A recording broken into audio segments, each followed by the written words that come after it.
संविधान है ये देश। हर हिंदुस्तानी को समानता, स्वतंत्रता और स्वाभिमान देने वाला, लोकतंत्र की शक्ति देने वाला है ये देश। हमें इस देश को बचाना है, क्योंकि आज इस भारत में एक ऐसी सरकार और विचारधारा का साया छाया है जिसके जरिए न समानता का अधिकार बचा है, न एक स्वतंत्र और स्वाभिमानी भविष्य का। कुछ सालों पहले हमारा विचारधारा का साया छाया है जिसके जरिए न समानता का अधिकार बचा है, न एक स्वतंत्र और स्वाभिमानी भविष्य का। कुछ सालों पहले हमारे देश की अर्थव्यवस्था ऐसी गति से बढ़ रही थी कि दुनिया हमारी तरफ देखने लगी।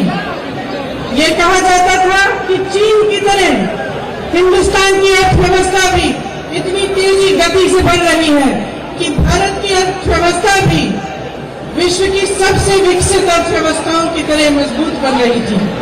विदेशी पूंजी भारत में आने लगी, हमारे उद्योग मजबूत बने, मनरेगा जैसी ग्रामीण योजनाओं के जरिए रोजगार बने। लेकिन आज भाजपा के 6 सालों के राज के बाद स्थिति ये बन गई है कि रोजगार बढ़ने के बजाय घट रहे हैं। जीडीपी पाताल पर आ गई है, महंगाई हद से ज्यादा बढ़ गई है, फैक्ट्रियां बंद हो रही हैं, car, motorcycle, TV, fridge, biscuit, कपड़े, सब कारखानों का काम घट रहा है। छोटा व्यापारी असफल जीएसटी से जूझ रहा है।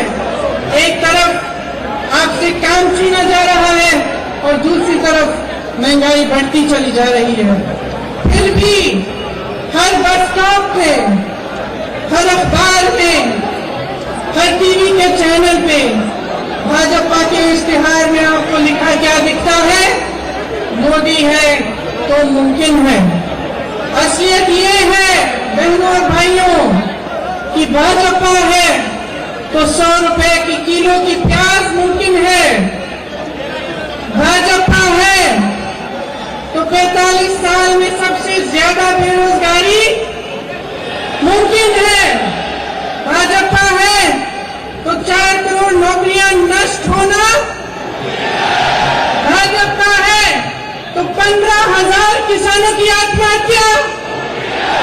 भाजपा है तो हमारे नवरत्न कंपनियां की बिक्री। भाजपा है तो भारतीय रेलवे और एयरपोर्ट की बिक्री। भाजपा है तो ऐसे कानून बन रहे हैं जो हमारे संविधान के खिलाफ हैं। ऐसे कानून जिनकी विभाजनकारी नीयत से देश का संविधान खतरे में है। मैं आज आप सबसे कहना चाहती हूँ जो यहाँ इस रैली में उपस्थित हैं, जो अपने घरों में बैठकर टीवी पर देख रहे हैं, कश्मीर से लेकर अरुणाचल प्रदेश तक, उत्तर प्रदेश से लेकर तमिलनाडु तक, जहां तक मेरी आवाज पहुंच सकती है, देश के कोने कोने में बसे अपने देश के एक एक नागरिक से मैं कहना चाहती हूँ, अपनी आवाज उठाइए। ये देश आपको प्यारा है तो आप सब देश की आवाज बनो। आज अगर हम अपनी आवाज नहीं उठाएंगे, अगर हम इन परिस्थितियों को देखते हुए भी भय और झूठे प्रचार के अंधकार में दबे रहेंगे, अगर हम चुप रहेंगे तो हमारे देखते देखते बाबा साहेब अम्बेडकर द्वारा लिखा गया शायद उनकी उम्र मेरे पिता की उम्र से थोड़ी ही कम थी।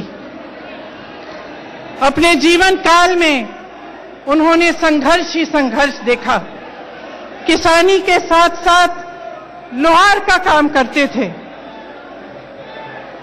नोटबंदी के बाद उनका ये काम बंद हो चुका।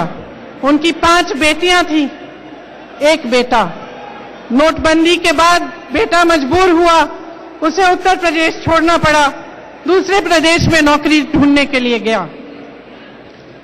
इन्हीं परिस्थितियों में इस किसान ने अपनी 3 बेटियों का विवाह कराया। अब उसके घर में 2 बेटियां और उसकी बहू 2 पोतियां रहती थी। तभी उसकी एक बेटी का बलात्कार हुआ। अपराधी प्रधान का बेटा था।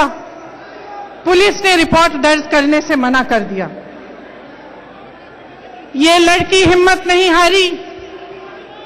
हर रोज बगैर अपने पिता की मदद लेते ट्रेन में बैठकर अगले जिले में अपनी लड़ाई लड़ने के लिए कचहरी जाती।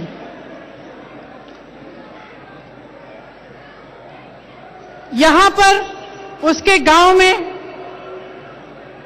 प्रधान और उनके परिवार के लोगों ने बेरहमी से उसके पिता को पीटा, उसके खेत जला डाले, उसकी 9 साल की भाभी की बेटी को भयंकर तरह से धमकाया। फिर भी वो हिम्मत नहीं हारी। इंसाफ की आस में एक सुबह उठकर अपने घर से अदालत जा रही थी, जब अपराधियों ने उसे पकड़ा और बीच सड़क में उसे जला डाला। जलते हुए वे साहसी लड़की 1 किलोमीटर भागी और अंत में हार कर गिर गई।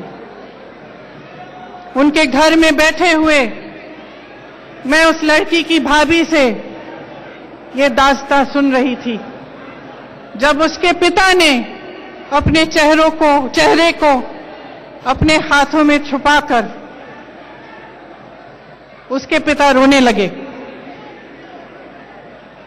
मुझे उस पल में अपने पिता की याद आई। उस पिता के अपनी बेटी के प्रेम को देखते हुए मुझे अपने पिता की याद आई, जिनके छलनी शरीर को मैंने 19 साल की उम्र में मैं घर लाई। मेरे आंखों में भी आंसू आए। मेरे पिता का खून इस धरती की मिट्टी में मिला हुआ है और उस किसान की बेटी का खून भी इसी देश की धरती को सींच रहा है। इस देश में जो अत्याचार हो रहा है उसे रोकने का हम सब का कर्तव्य है। यह देश हमारा है, इसे विनाश से बचाना हमारा नैतिक कर्तव्य है। जब हम उस किसान के घर से निकल रहे थे तो उसकी पोती चारपाई पर खड़ी थी, एक 9 साल की बच्ची है। मैंने उससे पूछा, बड़ी होकर तुम क्या बनोगी? उसने जवाब नहीं दिया। मेरे मन में ये बात आई कि इतनी भयंकर घटनाओं की वजह से शायद इस बच्ची के सपने खो चुके हैं, लेकिन दिल नहीं माना। मैंने दोबारा पूछा, बड़ी होकर तुम क्या बनोगी? इस बार वे आस्ते से बोली, जो वकील से भी बड़ा होता है मैं वो बनूंगी, मैं जज बनूंगी। न्याय हर इंसान का अधिकार है, हर इंसान की आकांक्षा है। न्याय की लड़ाई लड़ने से बड़ी कोई भी देशभक्ति नहीं है। आज जिस दौर से हमारा देश गुजर रहा है, चारों तरफ अन्याय है।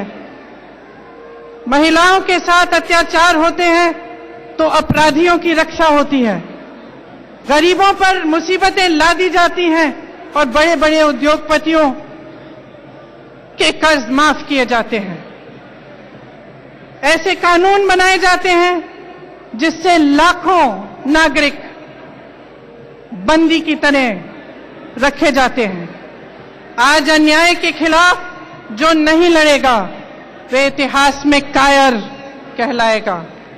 इस देश को बचाना है तो बहनों और भाइयों मन बना लो। इस देश की मिट्टी प्यारी है तो साहस बांधो।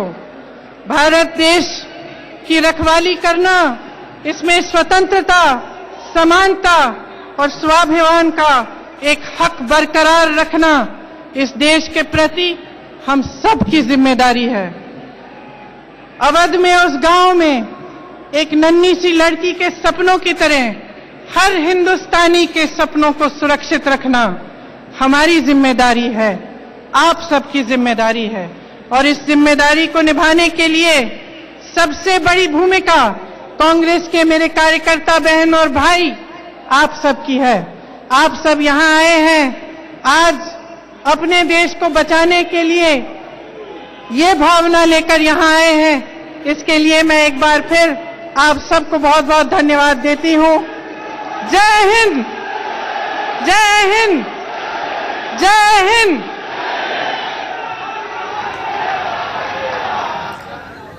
इस वक्त की बड़ी खबर आपको बता दें, दिल्ली के रामलीला मैदान में आपने सुना प्रियंका गांधी वाड्रा को सीधे तौर पर यह कहा, उत्तर प्रदेश की कानून व्यवस्था पर सरकार पर हमला बोला।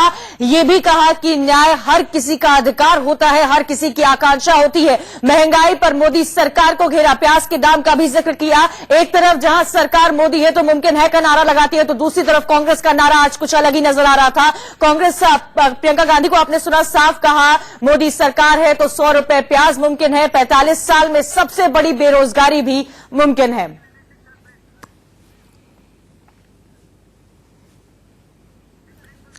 तो कांग्रेस की रामलीला मैदान में कांग्रेस के दिग्गज नेता वहां पर पहुंचे हैं, एक एक करके अपनी बात कर रहे हैं। यहां पर वक्त एक छोटे से ब्रेक का है, जल्द हाजिर हो रहे हैं।